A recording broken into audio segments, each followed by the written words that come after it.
सनातन धर्म की। मेरे प्रिय परिवारजनों, भक्त भगवान की जय क्यों बोली जाती है? हर एक जो शब्द उच्चारण किया जाता है, जो मार्ग में आता है, कहते हैं मंगलम भगवान विष्णु मंगलम कर्णध्वजा मंगलम पुंडरीकाक्षो मंगलाय तनोहरि। तनोहरि का मतलब क्या है? भगवान विष्णु का मंत्र कहता है कि तन भी हरि का है, तन हरि का।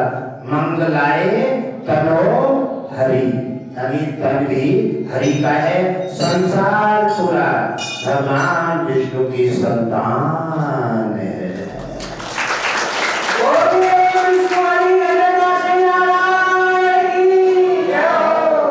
कई बार आपको अलग अलग तरीकों में उपमा दिए हैं, आप समझ नहीं पाते हैं। कई चीजें आपकी ऐसी हैं जो संसार मार्ग में केवल अनुभव से आपको प्राप्त होती है। आपने कभी भी उन चीजों के बारे में साक्षात्कार नहीं देखा है, केवल उनका अनुभव करते हैं। वो आप समझ नहीं पाए कि ऐसे ही भगवान विष्णु अलग अलग रूपों में धरती पर धरा पर आकर के सनातन की रक्षा और ब्राह्मण साधु और धर्म की रक्षा के लिए कई बार अवतारित हुए हैं। इसी प्रकार हम उन चीजों का अनुभव नहीं कर पाते हैं। अनुभव क्या है? जैसे हवा, जैसे पवन है।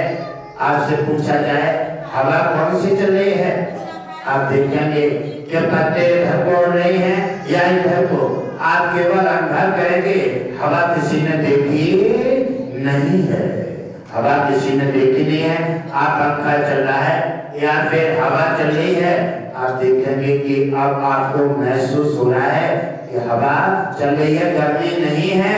और जब गर्मी लग रही है तो देखेंगे कि हवा नहीं चल रही है। तो आप अनुभव कर रहे हैं, हवा को आपने देखा नहीं है। ऐसे ही भगवान विष्णु और देवताओं को भी आपने नहीं देखा है। हर चीज का अनुभव अपने अनुभव में हम सम्मिलित करें। जैसे आटे में पानी सम्मिलित कर देते हैं और तब हमारा भोजन बनके तैयार होता है। और ये भक्त भगवान की संसार जो रचना है, ये भक्त भगवान दोनों का समावेश है। भगवान और भक्त दोनों का ये सनातन है, क्योंकि भक्ति और भगवान से ही ये सनातन का संचालन हुआ है। क्योंकि मंदिर में अगर भगवान की मूर्ति नहीं होगी और आप सेवक नहीं जाएगा भक्त बन करके, तो फिर मंदिर नहीं खोलेगा तो बंद पड़ा रहेगा। इसलिए भक्त और भगवान की जय इसलिए बोली जाती है। सनातन का जज्बा, सनातन का निश्चय, सनातन का गौरव जो भी है वो भक्त और भगवान दोनों के समावेश है।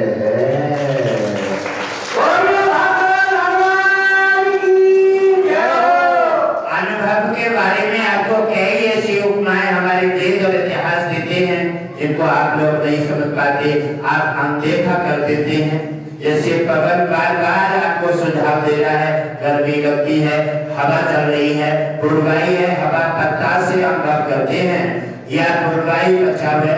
आज तक किसी ने देखा नहीं है, लेकिन महसूस करते हैं। हवा चल गई, ठंडक मिल गई, हवा नहीं चल रही है, गर्मी है, ये आप अनुभव कर रहे हैं।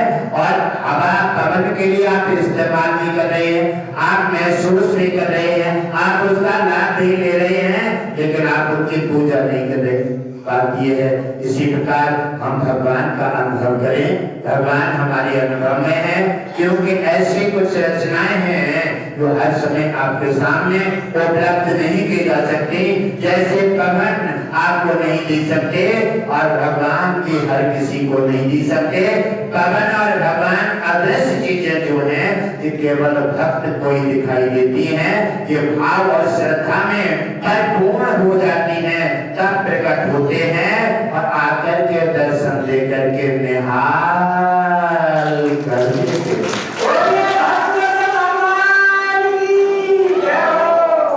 इसी समय कहा जाता है कि हम मंदिर में जाकर के अपने भगवान का अनुभव करें, अनुभव करें। भगवान हमारे हैं, आ गए हैं और हमारे भगवान हृदय में हैं, हमारे भगवान आंखों में हैं। हम कोई अच्छा बुरा काम कर रहे हैं, हम जरूर देखेंगे हमारा भगवान हमारे पास है। अगर हमें ऐसा लगेगा, अनुभव होगा और विश्वास होगा तो हम बुरा काम नहीं करेंगे, हमें एहसास होगा। ये हमने ये सोच लिया और देख लिया कि भगवान क्या नहीं है, केवल कौन है, हम हैं। जैसे किसी एक संत जी ने दो शिष्य बुलाए और उनसे कहा दो बकरे दीजिए और ले जाओ, इन्हें एकांत में इनका हलाल करके ले आओ।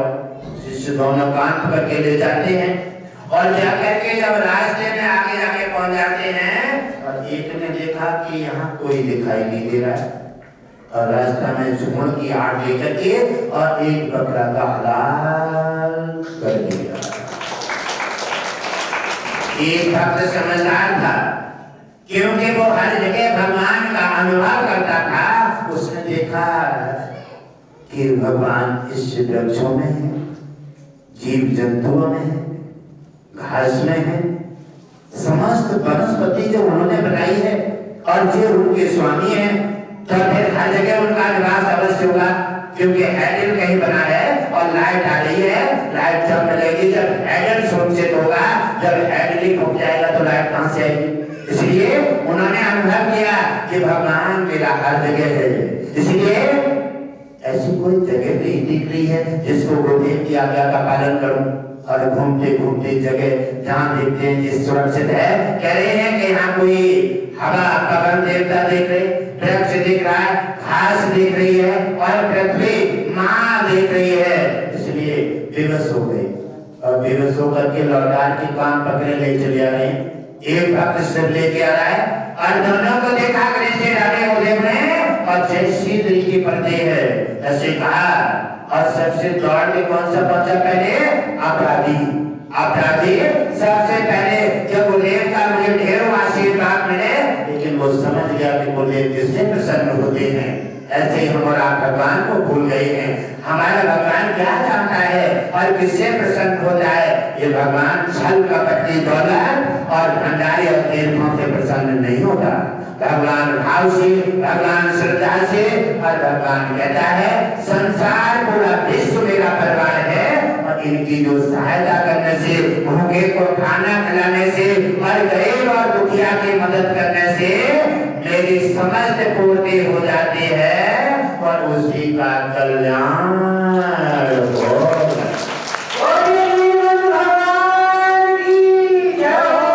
जाते जाते जब पहुंच जाते हैं और पहुंचने की व्यवस्था कहाँ है?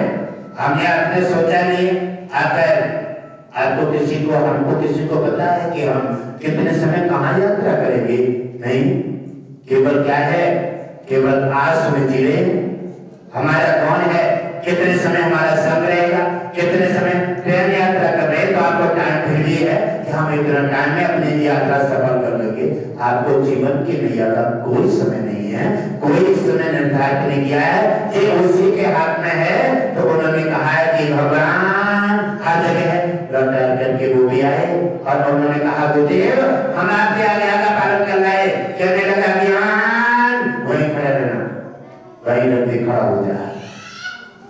और दूसरे भक्त आते हैं, उनकी आंखों में आंसू भरे हैं और कह रहे हैं मैंने गुरुदेव की आज्ञा का आज पालन नहीं कर पाया।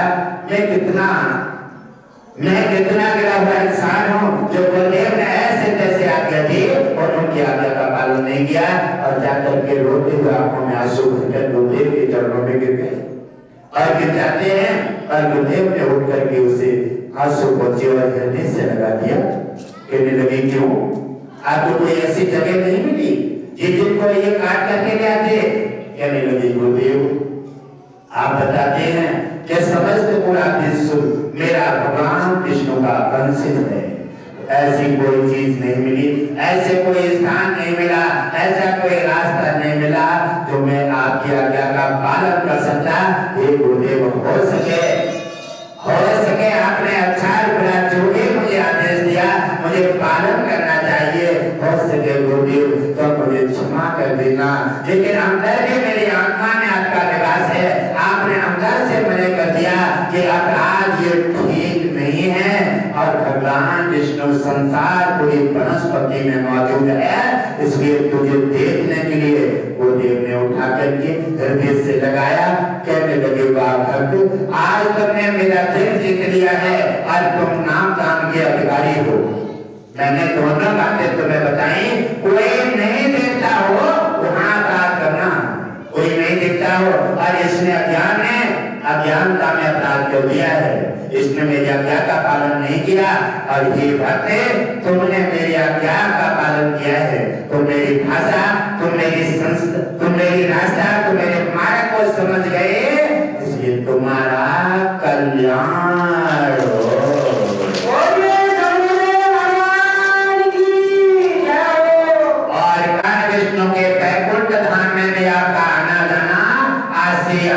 हो जाएगा। और जब तुम्हारी 28,000 साल तक राज भोगोगे और जब मृत्यु का समय आएगा तो स्वयं भगवान विष्णु का चक्र आपके साधन में आएगा और भगवान विष्णु का आपको पुष्प मान दे करके और अपने वैकुंठ में तुम्हारा निवास करेगा।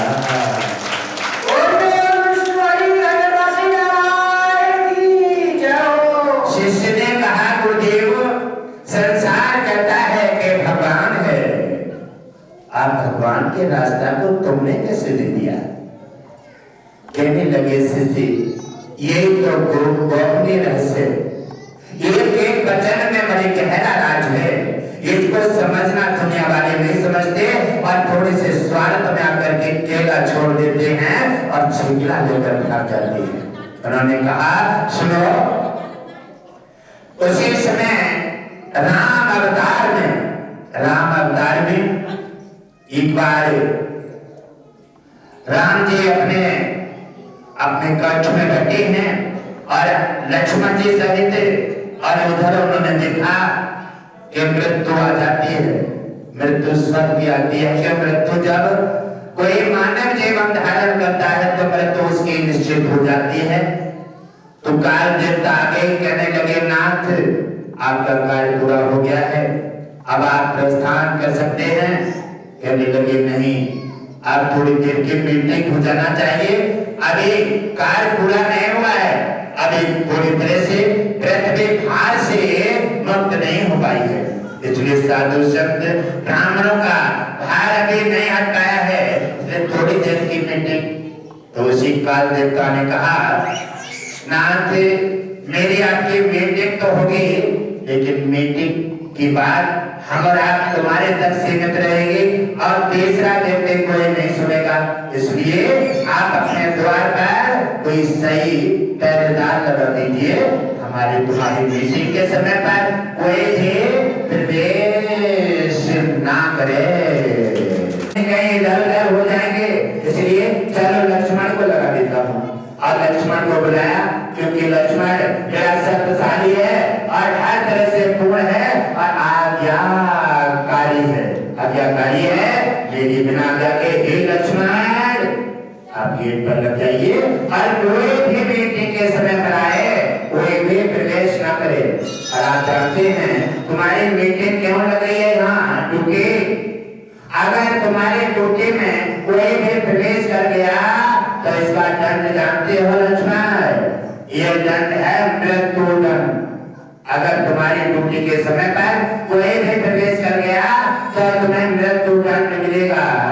लक्ष्मण जी ने कहा कि मेरी जैसी कोई ड्यूटी कर ही नहीं सकता, इसलिए आप इस बात से निश्चिंत रहिए, जब मैं किसी को जाने नहीं दूंगा तो मेरी मृत्यु कहां से आ जाएगी। इसलिए लक्ष्मण जी ने अपने ड्यूटी पर तैनात हो जाते हैं और उन दोनों की मीटिंग आरंभ हो जाती है। जब मीटिंग ये शुरुआत हो गई और थोड़ी देर व्यतीत होती है, उसी देर में दुर्वासा आ जाते हैं, लाल आंखें अंगार और डरते हुए चले जा रहे हैं। और उन्होंने पूछा कि कैसे पूछे, एकदम सीधे। हमारे कुछ भक्त भी ऐसे आते हैं, वैसे नियम है द्वारपाल से परामर्श लेना चाहिए, द्वारपाल की आज्ञा के अनुसार भक्त को कार्य करना चाहिए।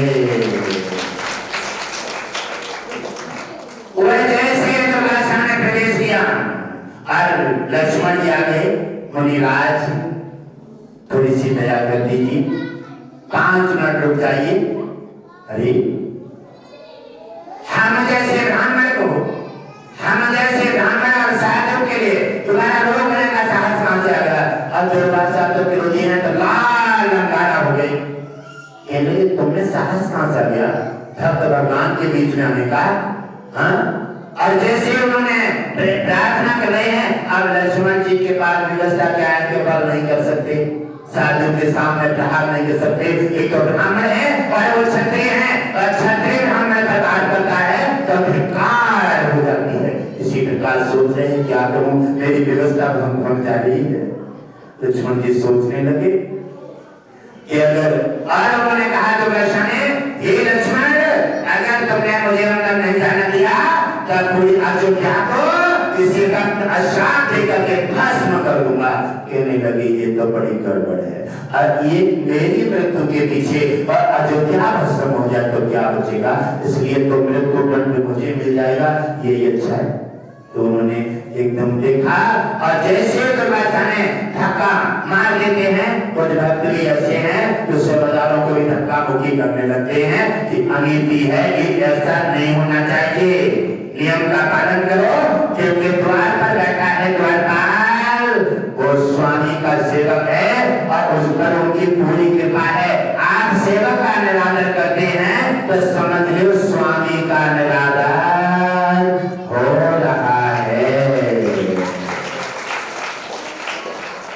जब करके उन्होंने देखा और धक्का मारते हैं और दुर्वासा अंदर चले जाते हैं। जैसे दुर्वासा ने अंदर प्रवेश किया और काल देवता चला गया, काल देवता चला जाता है। कहने लगे हे राम, आप अपना दिया हुआ वचन सत्य करें, और ये दुर्वासा के अब आप अपने भाई को मृत्युदंड निश्चित करें, या तो आप अपने काल को मोड़े, प्राप्त हुए और राजा का राजेश्वर आप अपना खंडित करें, या फिर अपने भाई को खोलें। आपके दोनों तरफ ऐसे दबाव आ गया है, कभी कभी धर्म के खातर अपनी भी बलि चढ़वाना पड़ती है, और ऐसे समय ऐसे मोड़ आ जाते हैं कि कभी कभी धर्म के खातर, सनातन के रक्षा के लिए और अपने भक्तों का गौरव खड़ा करने के लिए अपनों भी कष्ट उठाना पड़ते हैं।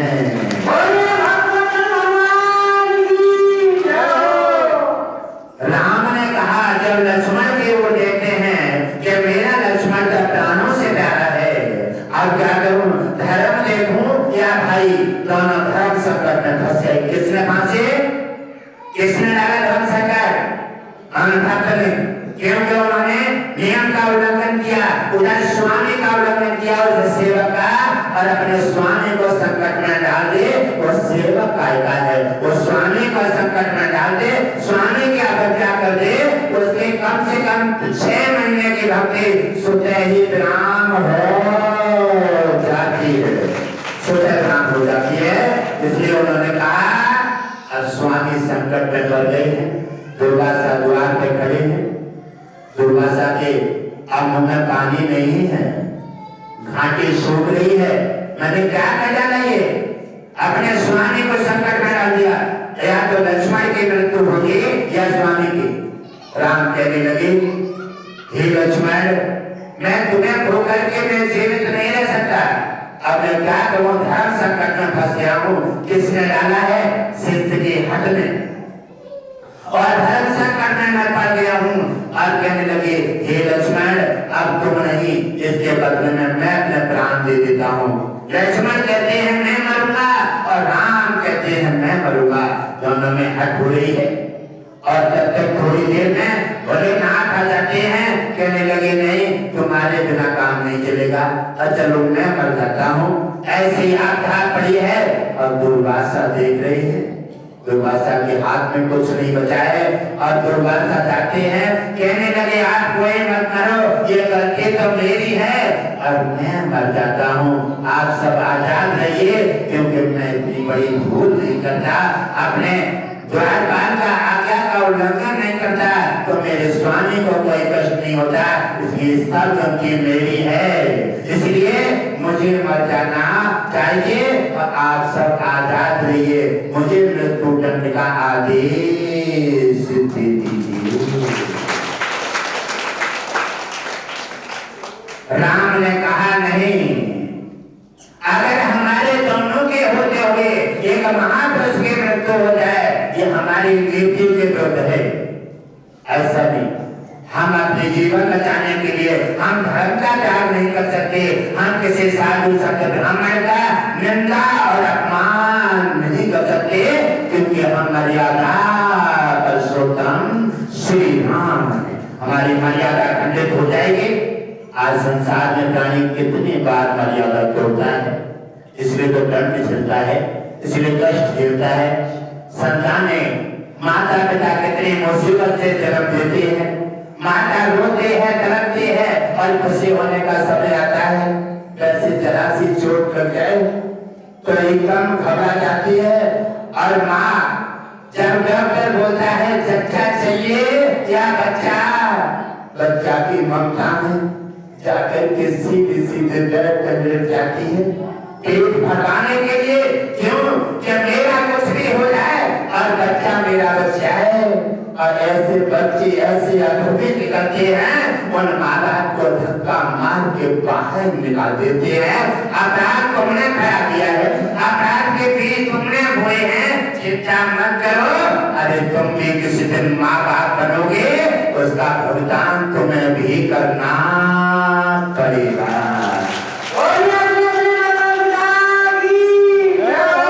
और माँ जो छोटी सी जख्म से घबराती है और अब वो पेट भरवाने के लिए सहज में विवेश हो जाती है, मुझे अपना बच्चा चाहिए, मेरा कुछ भी हो, और सहज में पेट भरवा करके, और जब उसे पता लगता है कि हमारे बेटा या बेटी का जन्म हुआ है, वो अपने कष्ट को भूल जाती है और सारे जीवन सूखे में बच्चे को सुलाती है और गीले में सो करके अपना गुजारा करती है। और उन माँ बाप के लिए संतान और ये समाज धिक्कार देते हैं और अपने मोह माया ऐसा राम के पीछे और घूमने के पीछे छोटी छोटी बातों में ऐसा बड़ा अंदर पहाड़ बना देते हैं जो वो कष्ट और पाप धुलते धुलते चले जाते हैं और वो धुलाई में नहीं आता।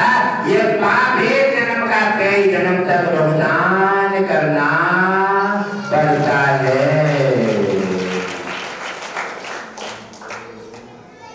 सबके बीच में धर्म संकट है, दुर्वासा की आंखों में आंसू हैं और कोई अपराध तो हम अपने गुस्सा में आकर कर देते हैं, लेकिन उसका कोई साधन और उपाय हमारे पास नहीं रहता है।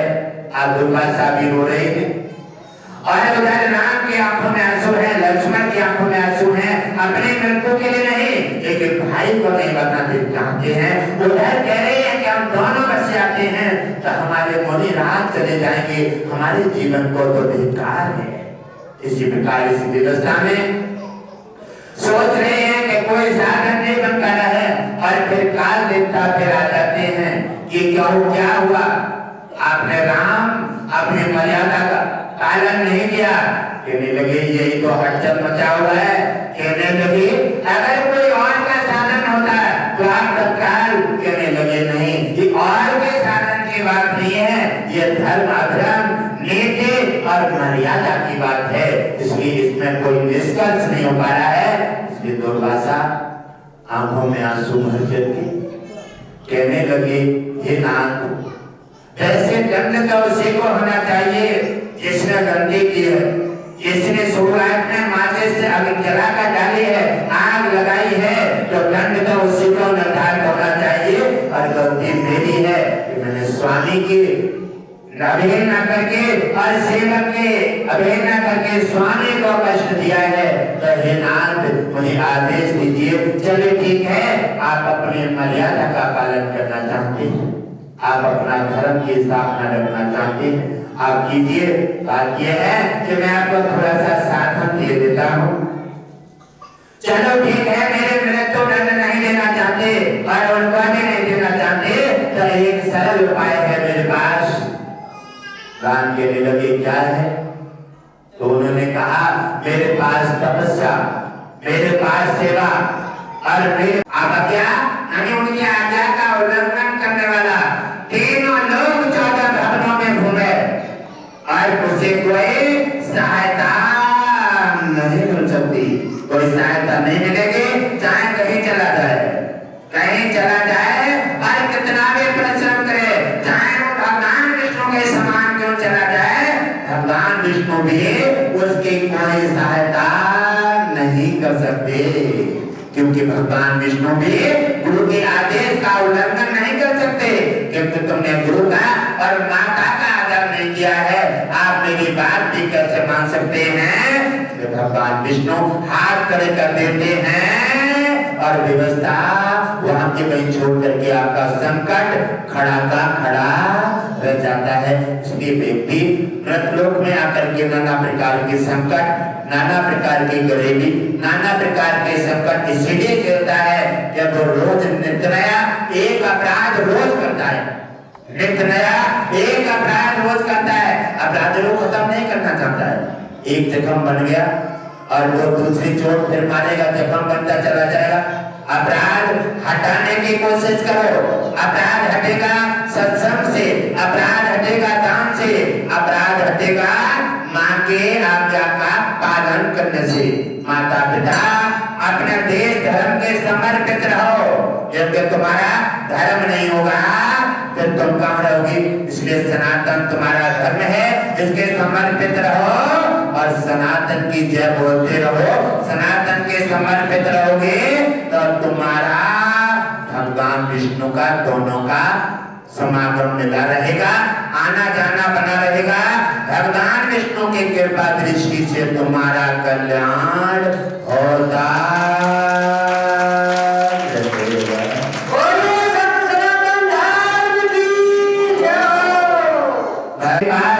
ऐसे धर्मर है तब की जिसको देख करके मैं तुम्हें भी और अपने को भी मृत्युदंड से आजाद कर सकता हूँ।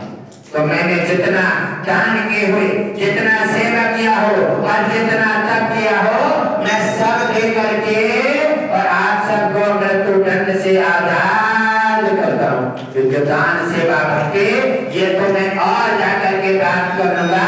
और आप चले गए, राम और लक्ष्मण चले गए, तो हम तुम्हें कहां से पाएंगे? इसलिए दो बादशाह ने अपने संपूर्ण दान और सेवा धरती को लेकर के और तपस्या का पूरा योगदान लगा करके और अपनों खातीन हो गए और खातीन हो जाते हैं। उसी समय वो भी उस श्राप से बच जाते हैं, अपना तपोबल के बलि चढ़ा दिए और दुर्वासा सीधे तपस्या को जंगल की ओर चले जाते हैं।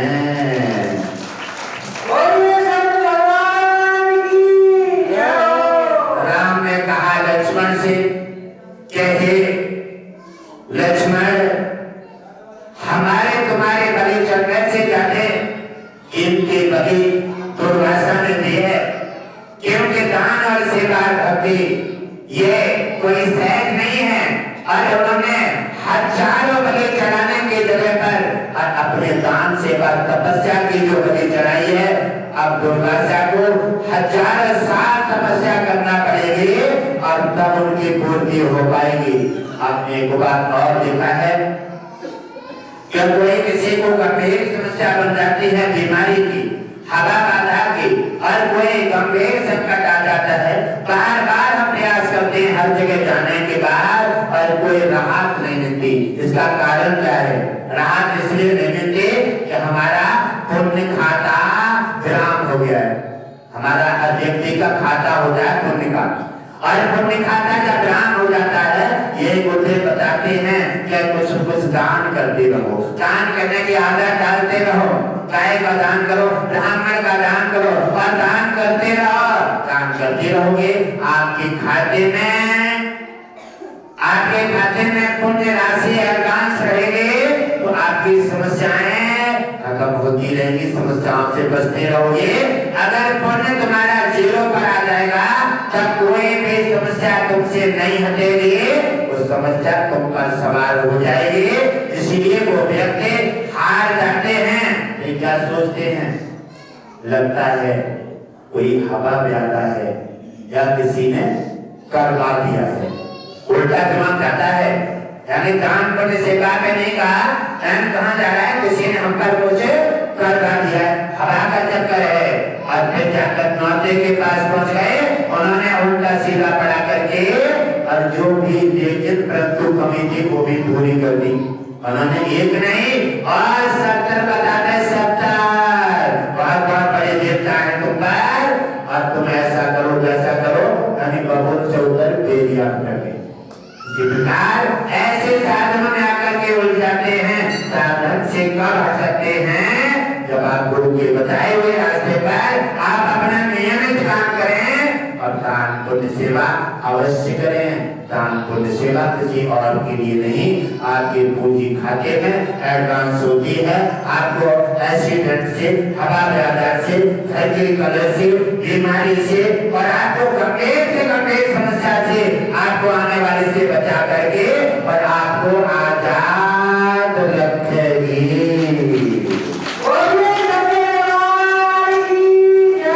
तो दान और सेवा पुण्य ये काम दूसरे के लिए मत कीजिए, स्वयं अपने लिए कीजिए।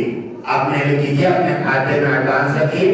तुम्हारी पूंजी तुम्हारे खाते में एडवांस रहेगी।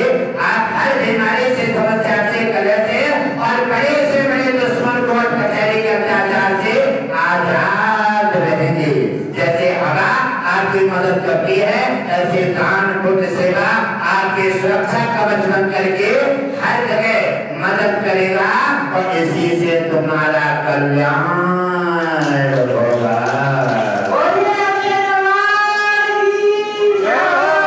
लक्ष्मण जी ने कहा ये दुर्दशा ने गलती की, अपने कर्तव्य का पालन निभाया, आज वो पूरे तपस्या से और दान सेवा से खाकीन हो गए हैं। दुर्वासा जंगल में चले गए, दुर्वासा ने तपस्या में समाधि लगा देते हैं और कई 18 साल तक उन्हें तपस्या से वो पूंजी पूरी करने में मुश्किल हो जाएगी जो उन्होंने जरा देर में गुस्सा में, नादानी में अपनी रखी हुई पूंजी को दुरुस्त कर दिया।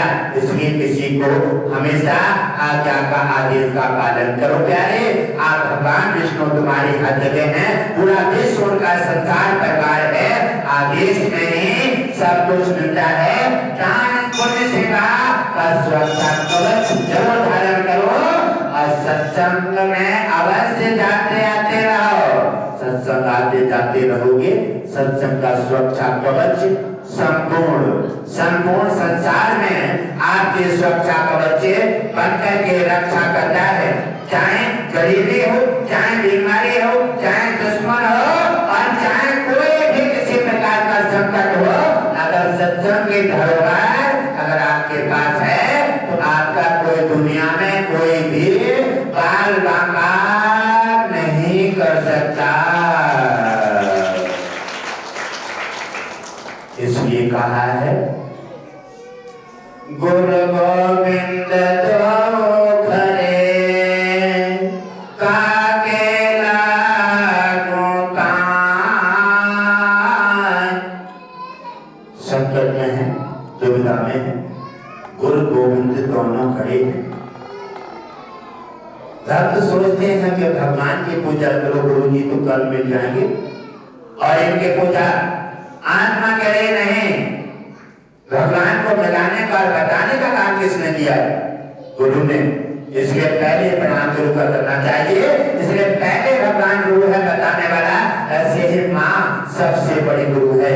माता ने तुम्हें चलना सिखाना और सारे साधन दे करके तुम्हें जीवन दे करके इतना बड़ा किया है। माँ को गुरु की उपाधि देना चाहिए। माँ की गुरु आप समझ करके आज्ञा का पालन करो और माँ ने जो कहा है उनके वचन का पालन करो, तुम्हारा कल्याण होगा।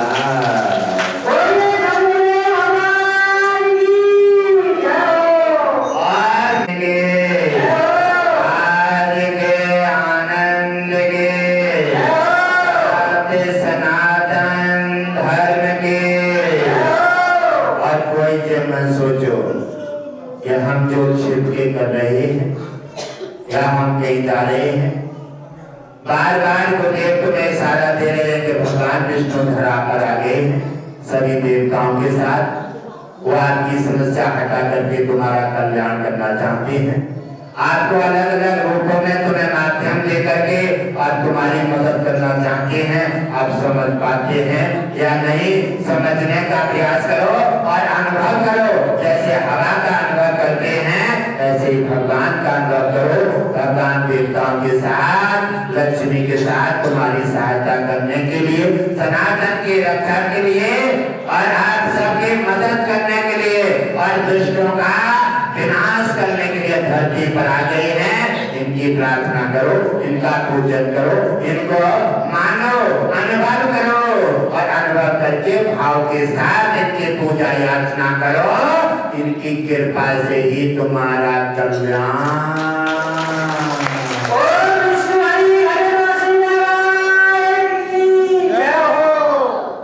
हे मेरे अश्विनी कुमार, आप अपनी ड्यूटी पर तैनात हो और जो हमारे अतिथि महान भाव आज कैलाश से पधारे हैं, आकर के आप अपना आसन ग्रहण कीजिए और आज आकर के आपने हमारे भक्तों का, हमारे दरबार का जो मान बढ़ाया है। आप जगह जगह से आते रहते हैं, ऐसे ही हम बताते हैं, आपको जानकारी नहीं होती है। जैसे आप हवा को नहीं दे सकते, ऐसे देवता को, भगवान को नहीं दे सकते हैं। जब आप भक्ति में परिपूर्ण हो जाएंगे तो आपका माया का पर्दा हट जाएगा, भगवान और देवता तुम्हारा साक्षात्कार